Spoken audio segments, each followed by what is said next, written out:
May and Anita Dobson's relationship has lasted nearly 40 years despite the fact they don't like the same things. Sir Brian May admitted he initially didn't think he could be with his now wife Anita Dobson because she didn't like Led Zeppelin, while acknowledging some of her interests didn't agree with him when they first got together. He told OK magazine in 1998, "I guess I'm surprised that it's lasted.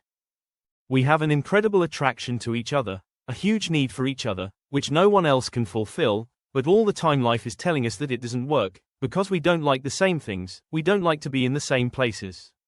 I didn't think that I could ever be with someone who didn't like Led Zeppelin."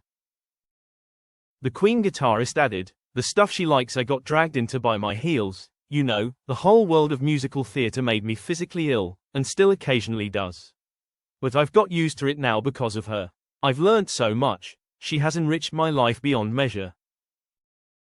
Although the couple had been together over a decade at that point, it would be another 2 years before they tied the knot.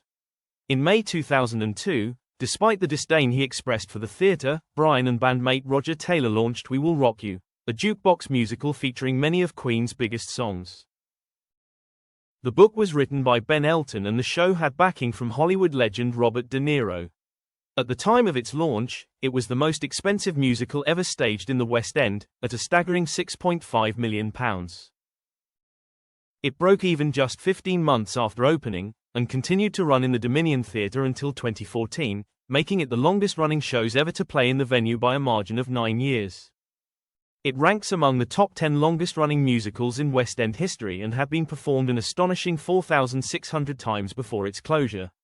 A touring version followed, and the show made a triumphant return to the West End in 2023 for a limited run.